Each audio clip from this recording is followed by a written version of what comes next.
Hello, everyone, and welcome to Economics with David M. Walker, former U.S. Comptroller General, and a published author of Come Back America, which was about turning the country around and by restoring our fiscal responsibility. And also, one of our favorite books here at Pod TV, America in 2040, Still the Superpower?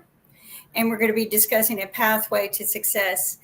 Anyway, here today with us is David Walker, who's going to share with us his projections for 2024. So, welcome, David. How are you doing today? Hello, Kim. You look great. And, at your request, I dressed up just a little bit for this show, right? Thank you. Hey, we're matching colors too. There we do. Blue looks good, especially when you have blue eyes. Oh, well, thank you, David. You got blue eyes. So. No, I do. All right, Kim, it's good to be with you. I'm going to do a little bit different format this week, as you know, because I'm going to end up, providing about a 30-minute overview of several issues. One, the likely outlook for 2024 from an economic standpoint. Okay.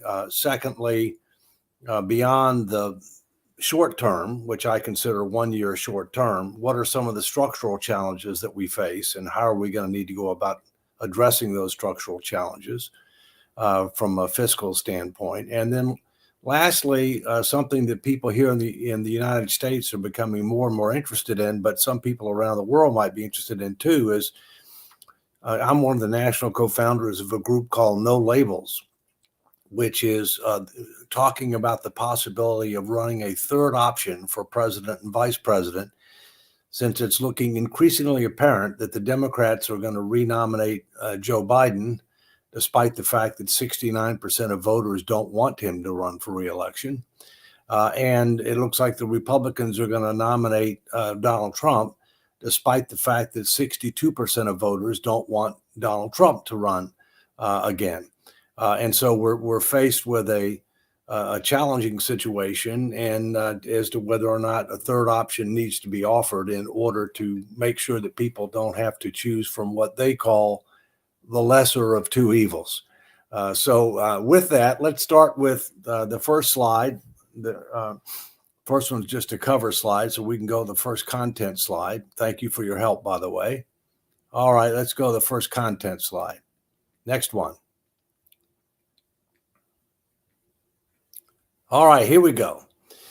Now, this is my summary of what is pretty much the consensus as I see it as of this moment for what the economic outlook is likely to be in 2024 for the United States. And obviously, the United States has a big impact on the rest of the world as well. But this focuses on the U.S. There are a lot of people that were predicting a few months ago that we were going to have a recession in 2024, which would be somewhat unusual because it is an election year. And normally in election years, people try to do whatever they can to make sure that there's not a recession, whether it be through fiscal policy or whether it be through monetary policy. And while the Federal Reserve is supposed to be independent, it's not as independent as some people would like to have it. So the consensus now is that we're going to have modest but not negative economic growth, so that we will avoid a recession. But we're not going to have robust growth for a variety of different reasons. But this would be what most people refer to, including economists, as a soft landing. Secondly, I expect that we'll see a slight reduction in inflation. It's come down from a peak of 9.1% annualized growth, at a peak, to the latest is about 3.4%, as I recall, in December of 2023. That's still well above the Fed's 2% target. And I think we'll still see a little bit more moderation of inflation, but I don't think we're going to get down to the Fed's target rate. And so the Fed is going to have to make a judgment on whether or not they hold rates steady, and or if not, whether or not they reduce them, and if so, starting when and how quickly. my gut feeling is that as long as the inflation rate is above the target, and in fact, last month, the inflation rate went up slightly as compared to November 2023. And I think it's more likely than not that the Fed will hold the rate steady. But I do expect that the Fed will start reducing their rates starting in 2024. But timing will depend upon the results of other economic data. Real wages were negative in 2021 and 2022, but they recovered in 2023, in part because employers were facing challenges with regard to being able to attract and retain top people. And in addition to that, several labor unions received favorable wage agreements after holding the line for a period of time. And so therefore, I think we're going to still see real wages not growing dramatically, but I don't think they'll go down. So they'll either be flat or up slightly. And, if I had to bet, I'd say they're going to be up slightly in 2024. Interest rates have increased significantly, for a variety of reasons, including the Fed's actions. I think interest rates will moderate somewhat in 2024, but they're still significantly higher than they were in 2021, especially with regard to mortgage rates, where they're over 200% higher than they were in 2021, which is obviously has an adverse impact on people with adjustable rate mortgage, people who are trying to buy a house. It's much more expensive now than it was in early 2021. Unemployment is likely to be stable. We don't have an unemployment problem. We have still more jobs available than people looking for jobs. And it's not a big problem other than the fact that we've got a mismatch between the type of skills and knowledge that employers need and what's available out in the workforce. Labor force participation is below average and is likely to decline somewhat, but not dramatically, I think, during the next year. The federal deficit and debt to GDP will be up. It's last year's deficit was 1.7 trillion. It's expected to be that or higher this year. The deficits as a percentage of the economy are well in excess of GDP growth, and therefore debt to GDP will be up again. It's already too high. We need to get it lower, not just to stabilize it, because it's already too high. And I'll come back to that a little bit later. And then federal interest expense continues to rise for two reasons. One, because we're adding debt at or near record rates. And secondly, interest rates have gone up. And a large portion of U.S. federal debt is not long-term debt. And therefore, to the extent that it has to be rolled over, it rolls over at higher interest rates as compared to what it initially was issued at. We didn't lock in those very favorable interest rates that we had back several years ago, and as a result, we're paying a price for it now. And federal interest expense will pass total defense spending. Now think about that for a minute. Defense is obviously an express and enumerated responsibility for the federal government under the Constitution. It cannot be delegated down to the states. It cannot be delegated to the private sector, although the private sector does serve as contractors in a variety of ways. And yet interest expense is expected to pass defense spending. And what do we get for interest? Nothing. So that's kind of a summary of what things are likely to look at in 2024. But I'd like to transition now to talk more about the structural challenge that we face, because frankly, that's the disease. The disease is that we're on an imprudent and unsustainable fiscal path. But before we get into that, let's talk a little bit about where our money comes from and where our money goes. And so if we look at this graphic, you can see that for fiscal 2023, which is the year ended September 30, 2023, that's the year end for the federal government. You can see where the money comes from and where the money goes. The largest source of revenue for the federal government is individual income taxes. And while that's the largest source of revenue, over 40% of individuals who file income tax returns pay zero income tax. You heard that right, pay zero income tax. They pay payroll taxes, which are very regressive, and I'll come back to that, but they don't pay income taxes, either because they don't make enough money and or with the standard deductions or the tax credits, including refundable tax credits, they end up having a zero liability. What's even more surprising is about 20% of individuals who file individual income tax returns get a rebate, meaning not only do they not pay taxes, they get money back from the federal government for things like the earned income tax credit and other refundable tax credits. And so one of the issues that we're going to have to come to grips with when we look at tax reform is, how can we get more people to pay something while getting the wealthy to pay more than they're paying right now? Because there's no question that we're going to have to increase revenues as a percentage of GDP, and you'll see that in a few minutes as to why that's the case. The second biggest source of income for the federal government are social insurance taxes. That's Social Security and Medicare. And if you look on your payroll, stub, you'll see something called FICA. That's not a person. It's not an entity. It's the social insurance taxes, payroll taxes that are taken out of your paycheck if you have wages, and that you have to deal with the estimated taxes if you're self-employed. 6.2% up to about $168,000 for the individual, and the employer has to match that. And if you're self-employed, it's 12.4% up to the max.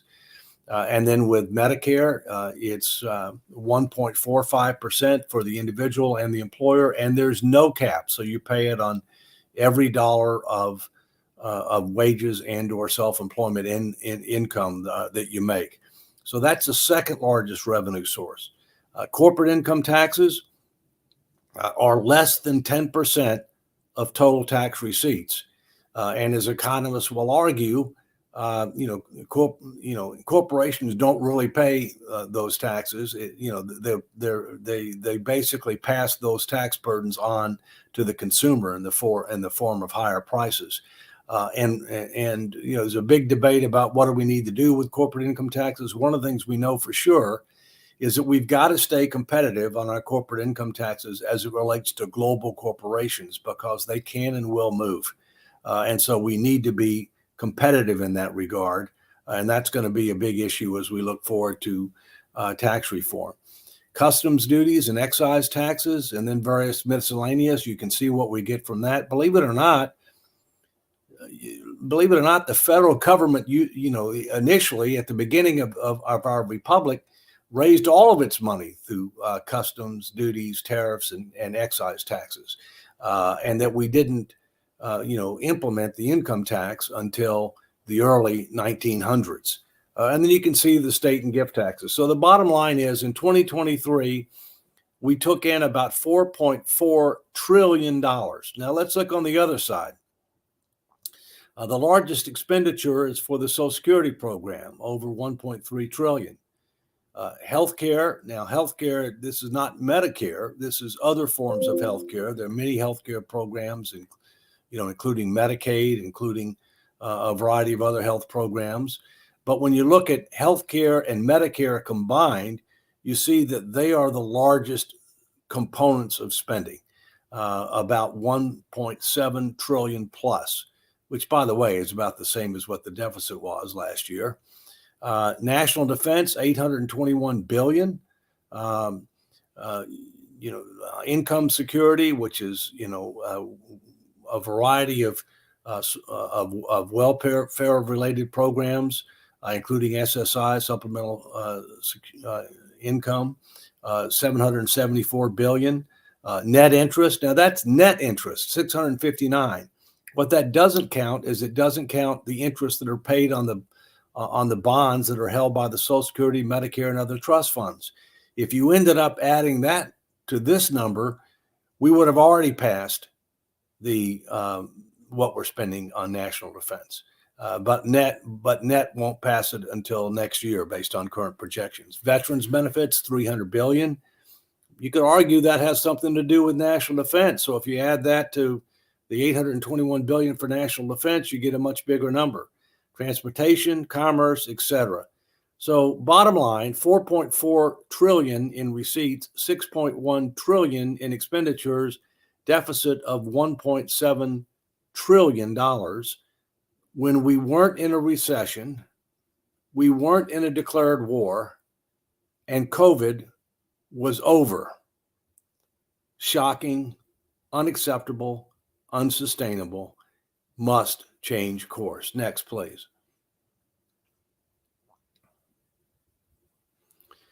Now let's look at what I think is arguably the most important measure. You know, some people talk about deficits, which is the difference between revenue and spending in a given year. Some people talk about debt, which is the accumulation of deficits minus surpluses over the years.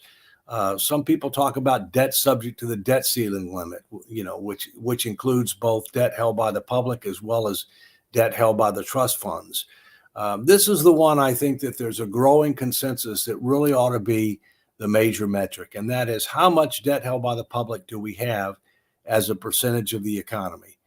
And when you look at this graphic, you'll see that at the beginning of the Republic, we had less than 25% of debt to GDP, debt held by the public to GDP. And interestingly, that included all state debt, because one of the deals that was done in order to be able to gain ratification of the Constitution was the federal government assumed all state debt. So all the states started off on a level playing field. And you can see that we were fiscally responsible. We believed in stewardship, leaving things better off and better positioned for the future. In the early part of our republic, there was one point in time where we actually had zero federal debt. That was under Andrew Jackson. But until the Civil War, we were way below 25% of debt to GDP. The Civil War took it up to about 30. Then we regained fiscal sanity until we had World War I. But still, during World War I, we still weren't over about 30% of debt to GDP. We had the Great Recession. We didn't go above 40% of debt to GDP. All these levels are very reasonable, very manageable. Then we bet the ranch to defeat the Axis powers, to save the free world, to avoid attack on our homeland. And we had an all-time record of debt held by the public to GDP. But after World War II, we downsized the military. We restored fiscal responsibility. We grew the economy much faster than the debt, even though the debt didn't go down. And debt to GDP plummeted down to about 30 to 40%. We ended up incurring more debt, in part to defeat the Soviet Union from an economic perspective. We regained our fiscal sanity in the late 1990s. From 1998 to 2001, we had surpluses. In 2 of those years, we actually paid down debt. Coincidentally, I was Comptroller General of the United States at that point in time, and we had a Republican House and a Democratic president who worked together to try to restore fiscal sanity. We lost our way again, in this new millennium, especially since 2003. We've had some challenges, such as the financial challenge and the financial system challenge and the pandemic. But the bottom line now is, if you look at total debt to GDP, in other words, counting the debt that we owe the trust funds, we're at an all-time record. And the real question is not where we've been, not where we are, where we're headed. We're already above what's prudent, what's reasonable, what's sustainable. But according to the Congressional Budget Office, which is the nonpartisan scorekeeper for the Congress, we're headed for almost 200% of debt to GDP within the next 30 years. That's third world nation status. That cannot allow to happen. It means less economic growth, less individual opportunity, more domestic tranquility problems, increasing gaps between the haves and the have-nots, a reduction in our ability to fund our military, less influence around the world, more pressure on the dollar. I could go on and on and on. That is unacceptable and unsustainable, and we've got to do something about it sooner rather than later. Next, please. Well, let's talk a little bit about the macro, the difference between spending and revenues. And you can see since 1998, you can see that there was a period of time where we had revenues that exceeded expenditures. That was 1998 through 2001. But that since then, to varying degrees, spending has exceeded revenues. And you can see that the spending is escalating is projected to escalate dramatically in the future. You can see that revenues have moderated just like spending, but the real problem is spending. That spending is far in excess of what average spending has been from 1998 to 2022. And that's obviously unacceptable and unsustainable. At the same point in time, the gap is so great and we've waited so long that several things are clear. One, you can't grow your way out of this problem. While debt to GDP is the key metric, and while if you grow the economy faster than the debt, you're making progress, even though the debt may be going up.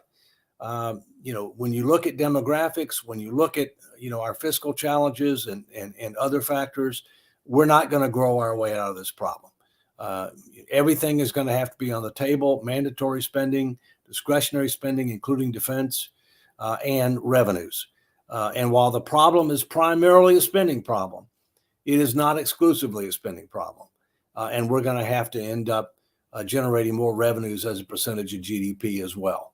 But the key other factor that I want to reinforce, you cannot grow your way out of this problem. Anybody who says that you can grow your way out of this problem would fail math. Next slide, please. All right, let's talk about where the sources of spending, or where we're spending our money is a different way to say it. And you can see, projecting forward, the fastest growing expense is projected to be net interest. The fastest growing expense is net interest. And what do we get for interest? Nothing. It's paying for past excess consumption. The second fastest growing expense is healthcare programs, driven by demographics and the fact that healthcare costs for years and years have grown faster than the overall inflation rate and faster than the economy in most years. Social Security is growing primarily due to demographics, but it's not growing nearly as fast as healthcare programs nor spending. Discretionary spending is supposed to be pretty flat, and other mandatory spending is supposed to be pretty flat.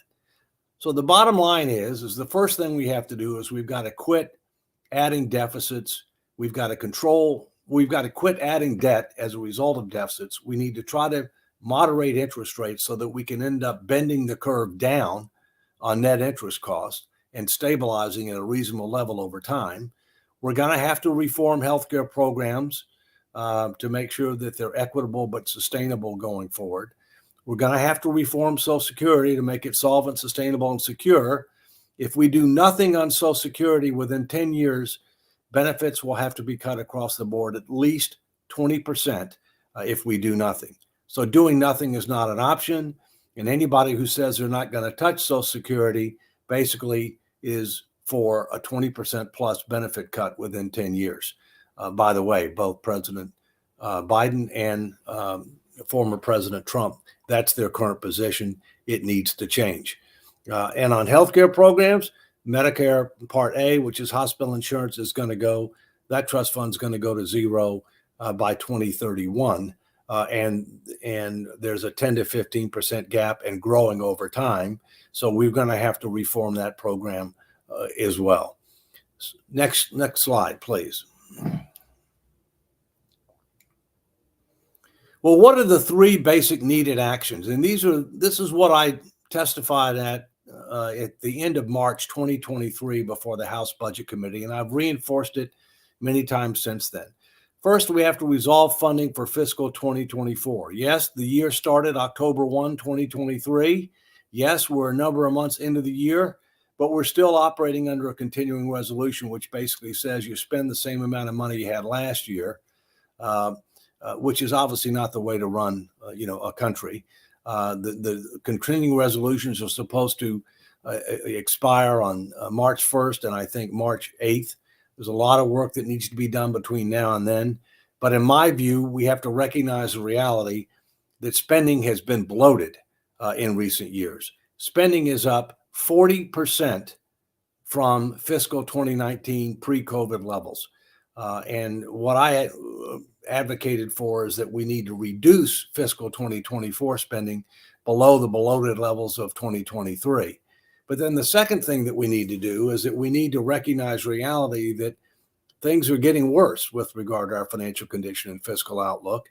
And if we think we're going to solve our problem through the regular order in a timely manner, through individual pieces of legislation, you're kidding yourself. It hasn't been done. It's not going to be done. And therefore, we need to create a statutory fiscal stability, sustainability, debt, call it whatever you want, commission that will engage the American people with the facts, the truth, the tough choices, that will set the table for a mandatory up or down vote by the Congress, where everything is on the table, although everything is not equal. Not all programs are equal. Not all tax policies are equal. Good news here is that there are bipartisan bills in the House and the Senate to do this. And the House bill was passed out of the House Budget Committee about a week and a half ago. And I think there's a good chance that this legislation will end up on the final appropriations bill for 2024. We sure need it, and we need it sooner rather than later. And so the last issue that I talked about at that hearing was that we need to adopt a fiscal responsibility constitutional amendment. One Congress can't bind the next Congress. Anything that's passed via law can be reversed.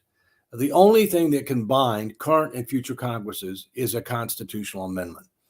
And in that regard, a constitutional amendment that focuses on stabilizing debt to GDP at a reasonable, sustainable level is one that has been adopted in other countries around the world and clearly can work here in the United States as well. There's two ways to get a constitutional amendment.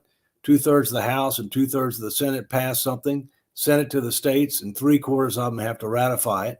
Or the second method under Article 5 of the Constitution is 2/3 of the states can file a resolution with the Congress, an application, different things you can call it, calling for a convention of states to propose one or more amendments to the Constitution, not a constitutional convention, a convention that would propose one or more amendments to the Constitution. And if that 2/3 requirement is met, which is 34 states, then under Article 5, the Congress shall, it's mandatory, it is automatic, non-discretionary, ministerial responsibility. They shall set the date and place for the convention. States meet. If a majority of the states can agree on an amendment, they send it back to the states, and 3/4 of the states, which is 38, have to ratify it. Two ways to ratify, through either the state legislature or, as was the case in the repeal of prohibition, which was the 21st Amendment, state conventions of delegates, citizens, who are pledged to vote for or against the amendment. The latter is clearly the preferred method. It's the closest you can get to a referendum of the voters. We don't have initiative in referendum at the federal level.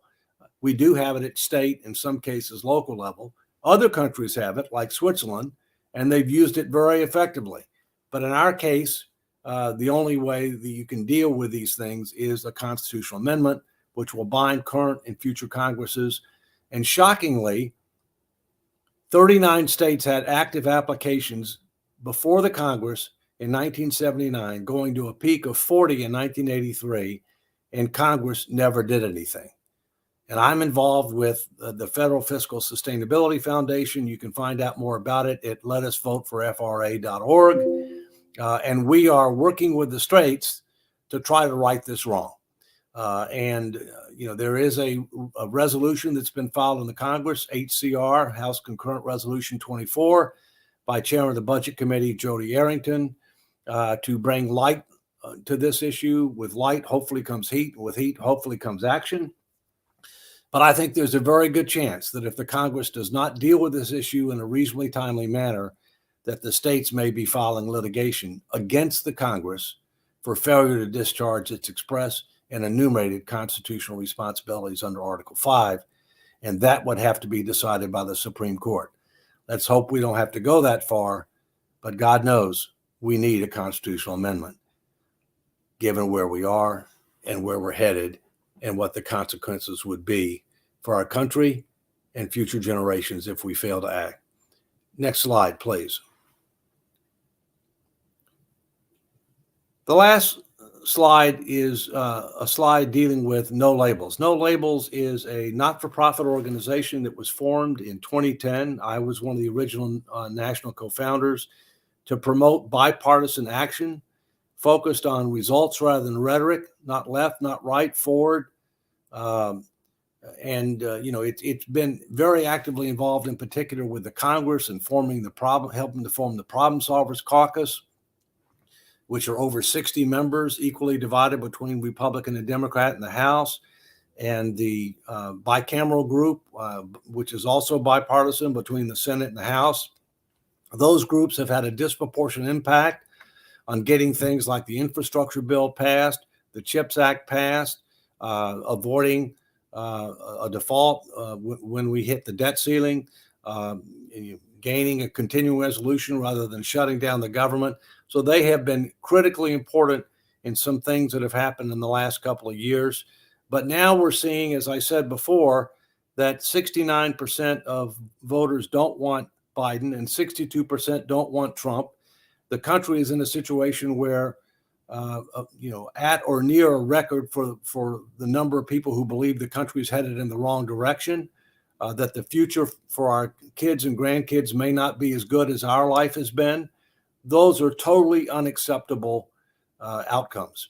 And so No Labels is thinking about the possibility of running a third option unity ticket, meaning that the president and vice president can't have the same prior political affiliations, and an agenda for action, which is called the Common Sense Agenda, which you can find out more about all of this at www.nolabels.org.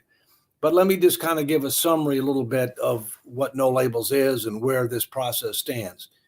No Labels is a political movement, not a political party. It is not seeking to be a party and to run people at all levels of government for multiple kinds of offices. It is seeking to gain ballot access for a potential unity ticket to run for president and vice president. And as of now, it would be a one-time option. And it may or may not happen, but that's what the situation is right now. The mood of the country, as I mentioned, regarding the 2024 presidential race is unprecedented.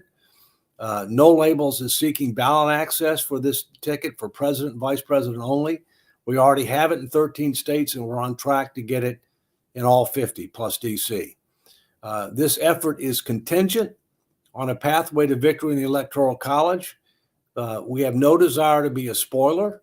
There are several polls that have been done that demonstrate that there is a pathway to victory for a reasonable third option unity ticket that is committed to an agenda for action on issues that the American people care about, given the views of the voters on the two likely nominees from the major parties and the current and condition and projected direction of the country.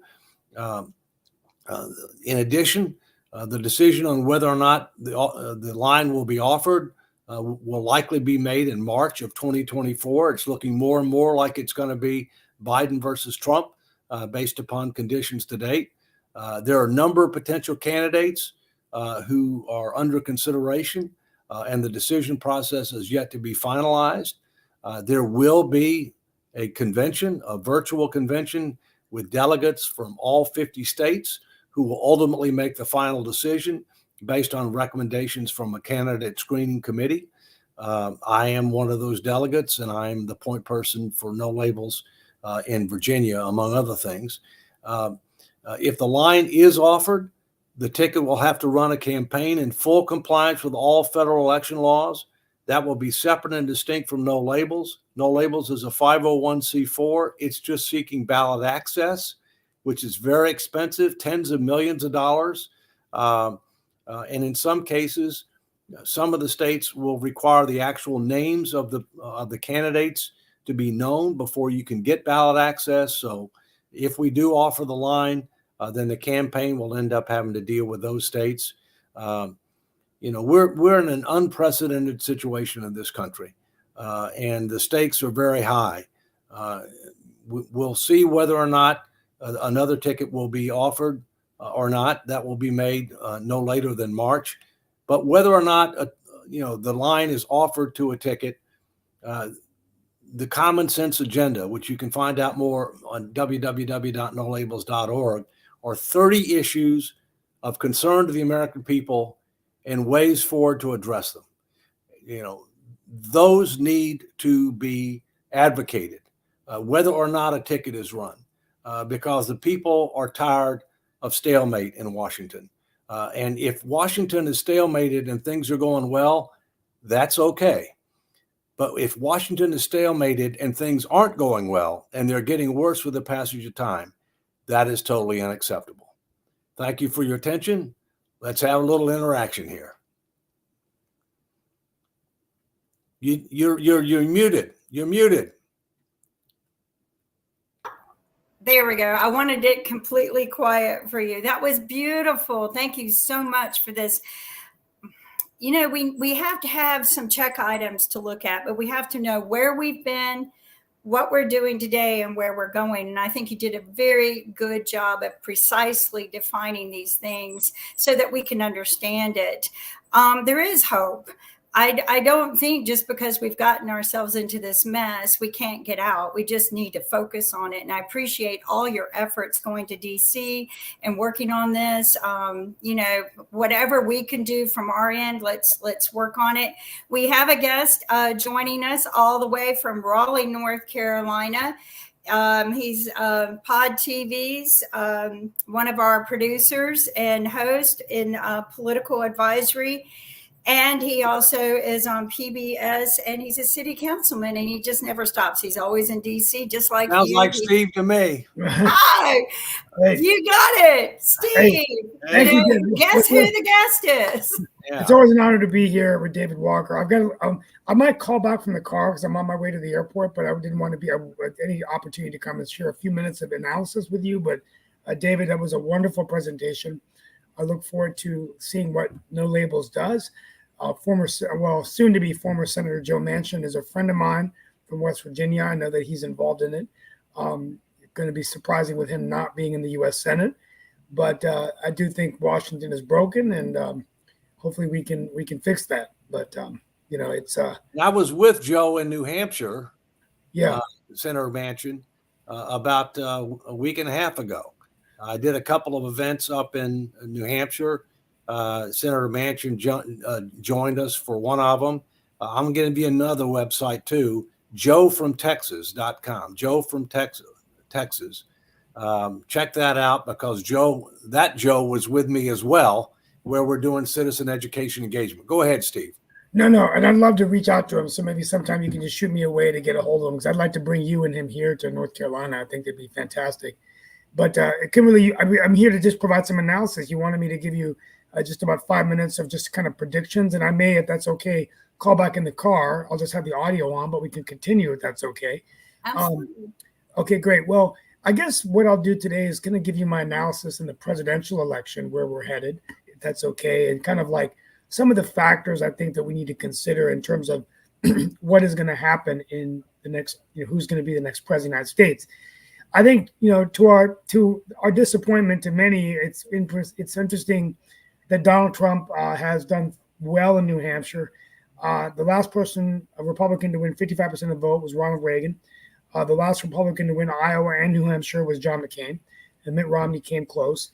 And how is it that a former president who's getting all of these charges continues to have nothing stick and is doing so well to be the presumptive nominee unless something changes?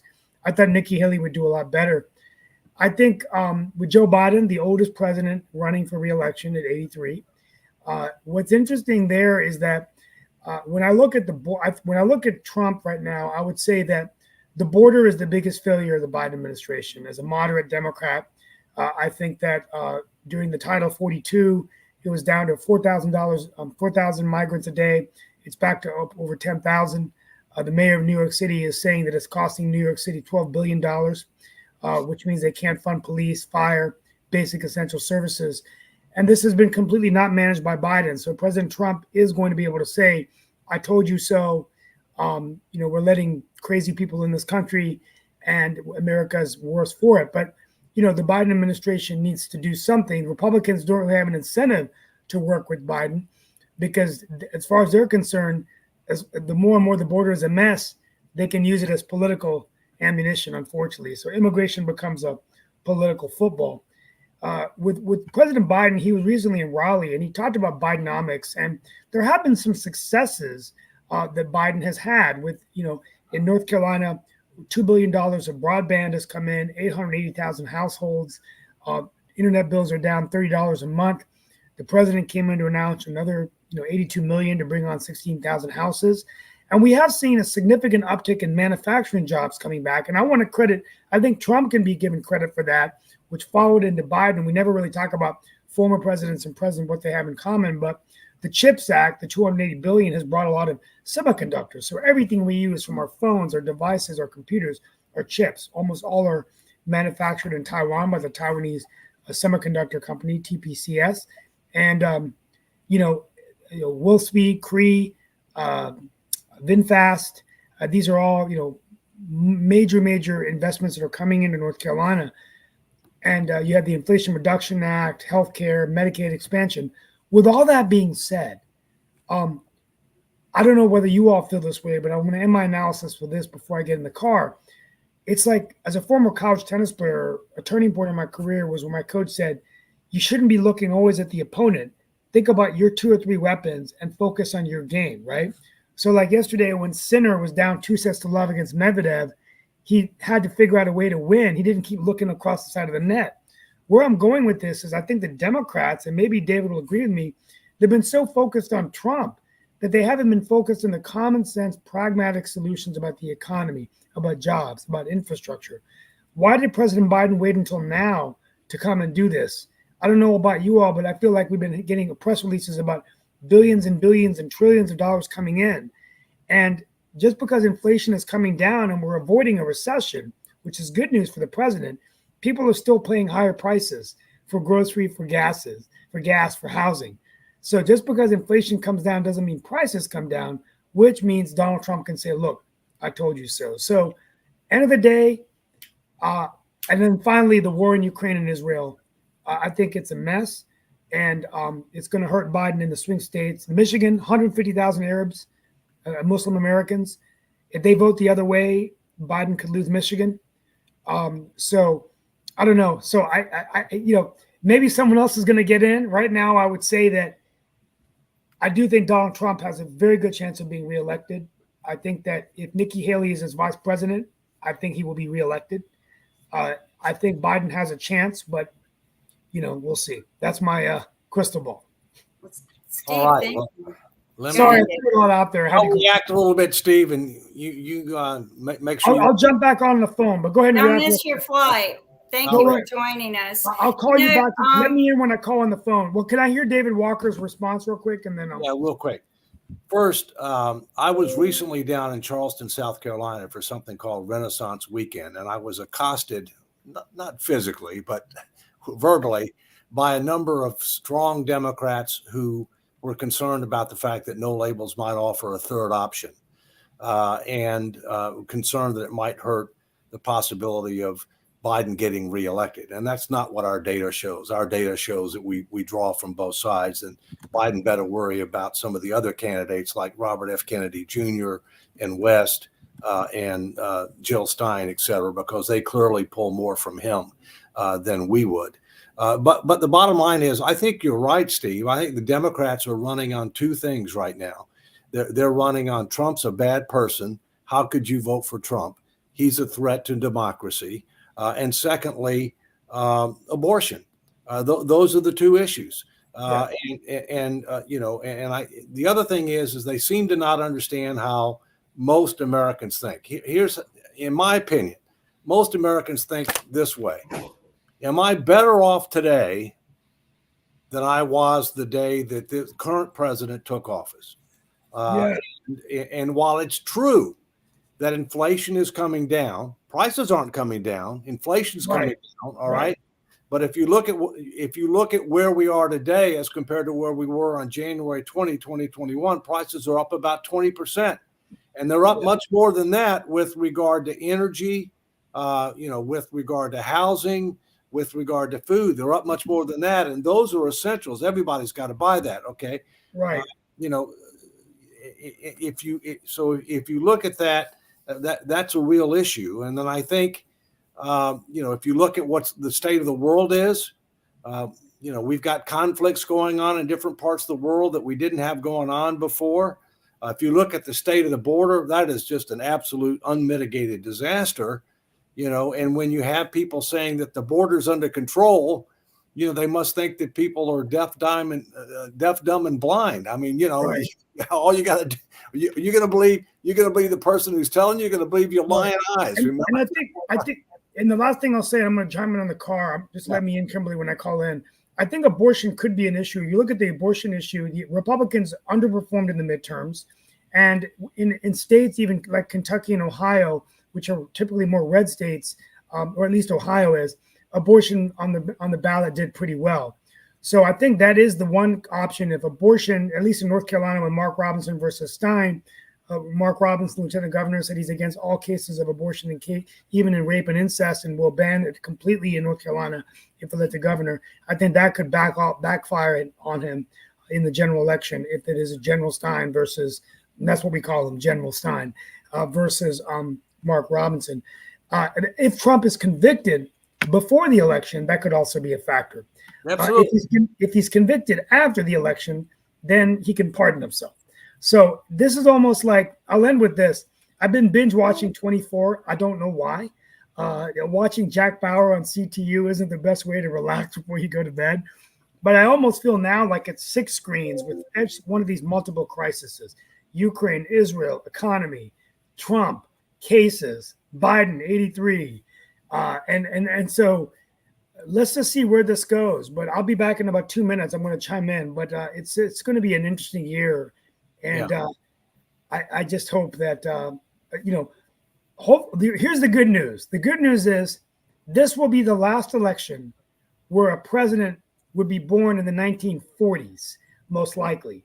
And hopefully we'll get back to having one in the 50s or 60s. But the funny joke is I saw a Republican wearing a shirt in North Carolina that said Biden, made in 42. And then it had a question mark, roadworthy in 24.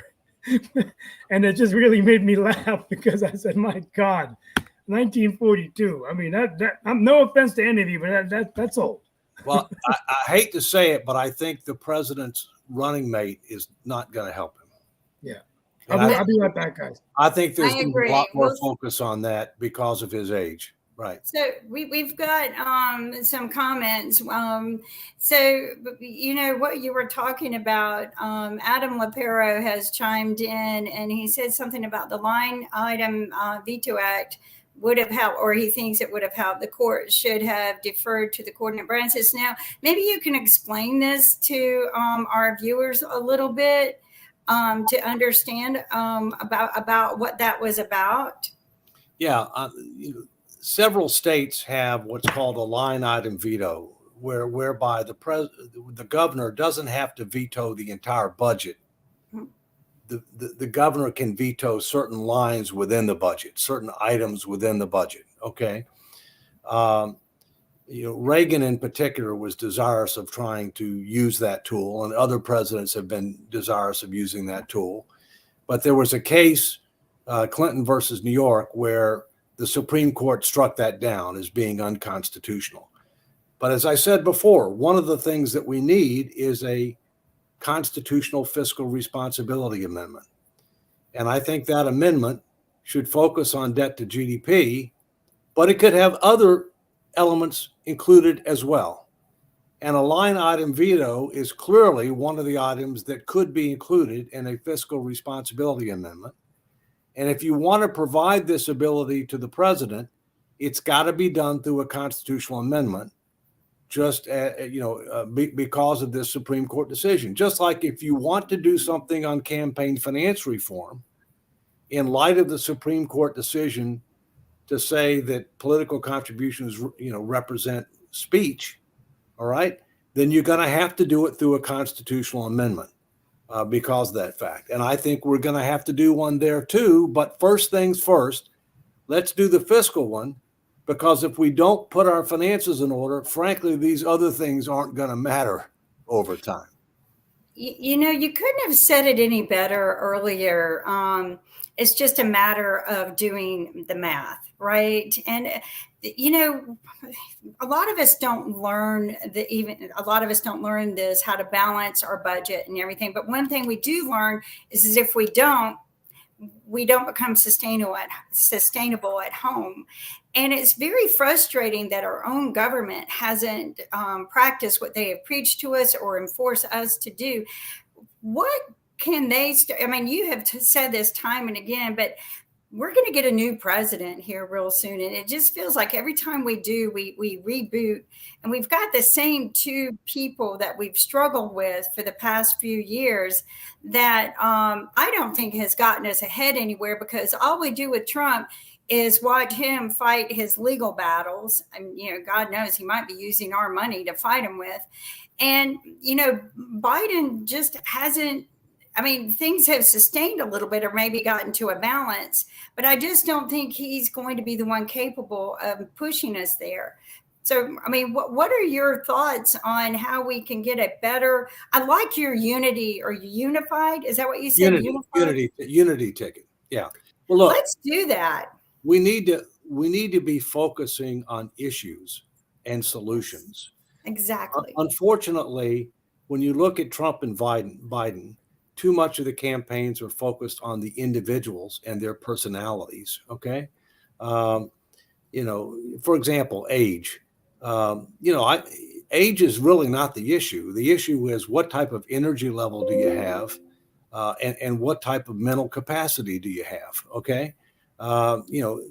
It can be different for different people at different ages, but those are legitimate things, especially for the most important office in the world. And so I think what we're talking about at No Labels is a unity ticket, bringing people together, focused on a specific, issue-oriented and solutions-based agenda. So therefore, if you win, you have a referendum for action. If you run based on personalities, and if you don't have specific issues that you're running on, you have no mandate. Okay. And the way that, as close as the margins are in the House and the Senate, you're going to have to get things done on a bipartisan basis, or you're not going to get anything done at all. And that's also one of the reasons that we helped to form the Problem Solvers Caucus and the bicameral group. They've already made a big difference in trying to get some things done on a bipartisan basis. Imagine what things could be like if you had a triumvirate. If you had the Senate, the House, and the White House trying to work together to actually solve problems. It would be nice. And I also think that if we solve some of these economic issues and get them under control, all the other problems will kind of fix themselves, because once you get your finances under control, I learned this at home growing up. It seems like everything else starts to fall into place because you're learning to communicate better. You've got better budgets. So I agree with you, but I love this unified program to just say, let's join together and work together. Well, check out nolabels.org, everybody. Always. We're definitely. I send a lot of young people there because they're always asking me, what can we do? Where can we go? Because we're just not happy with what the future is showing us. And you said it, a lot of people are not happy with the choices we have, but unfortunately, it's the people who are getting out there voting, giving us these only two choices. And I think we could do better. That we can do a whole lot better. But a lot of the youth are giving up. They're just throwing in the towel because they don't see a positive pathway out. And I try to guide them to no labels because I told them we need to get rid of labels in our lives. So we will definitely work on that. It's surprising to me that we're right back where we started a couple of years ago. We haven't gotten anywhere. Well, but the good news is one of the things I mentioned earlier was the need for this statutory fiscal commission, and we have bipartisan bills in both houses of Congress. We've reported out a bill in the House Budget Committee, which now can be taken up on the floor of the House. The Speaker is for it. There are minor differences between the House bill and the bipartisan Senate bill. I think there's a real good chance that we could see this get enacted into law. And the answer to a lot of our problems is to actually engage the American people, because the American people are a lot smarter than the politicians realize. They can handle the truth. They're willing to accept tough truth if they're part of a comprehensive plan with a goal consistent with principles and values that bring people together rather than divide them apart. I found out in 2012, I got 77 to 97% agreement on specific Social Security, Medicare, Medicaid, healthcare, defense, tax, government organization, operation reforms that would put our finances in order. So the people are the answer, and this commission is specifically charged with doing citizen education and engagement. I hope it happens, and I hope I have a chance to be on it. We'll see. I really hope that as well. In fact, let's put that into action. But I'm curious about one thing.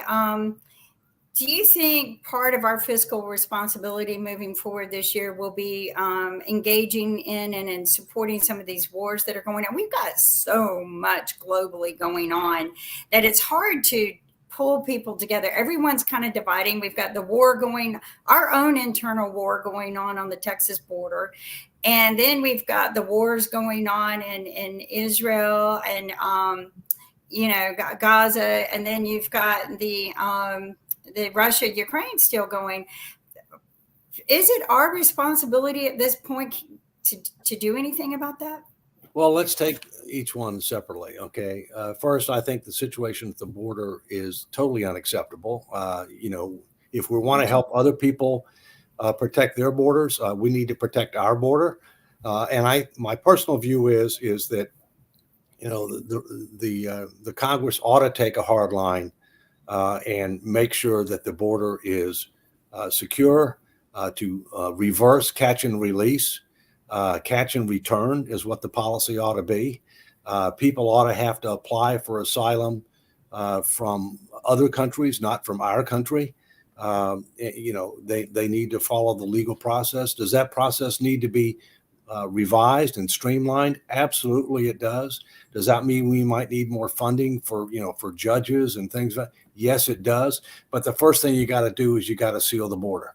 And if you don't seal the border, I don't think you're going to get very far on other issues. Secondly, Ukraine, yes, we should help Ukraine, but Ukraine is in Europe and it's not close to us. And so therefore, we shouldn't do any more than collective Europe does.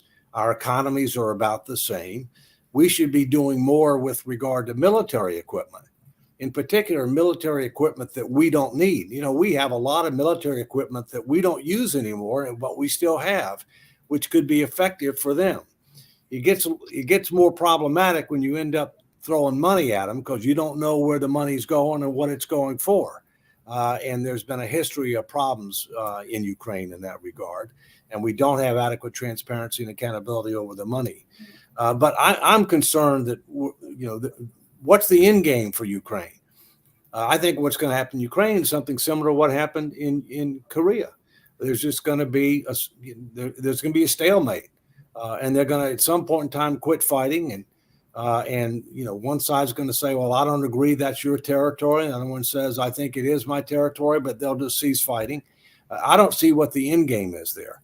We clearly need to help Israel, but the issue you've got now is a broader conflict. I mean, we've been way too weak with regard to dealing with Iran. Anybody who has half a brain knows that Iran is behind all of this. And now that they've killed several of our military personnel, they need to pay a price, and it needs to pay a price that will hurt them. It can be a combination of kinetic, which is military action, and economic, but it needs to happen, and it needs to happen soon. The sad thing is the current administration is viewed as being weak on the world stage. And it all started with the exit from Afghanistan. That emboldened Russia, China, Iran, North Korea, et cetera. It emboldened them. The only thing that these autocrats, understand is force. That's all they understand. And I agree with you. And we're at the top of the hour. Thank you, David, so much for enlightening us on what 2024 can and should bring us. And we look forward to seeing you next week, everyone. Don't forget to go to Pod TV's bookstore, check out some of David's books and some of the other producer pick books that we have on our library. Have a great weekend. Take care. Oops.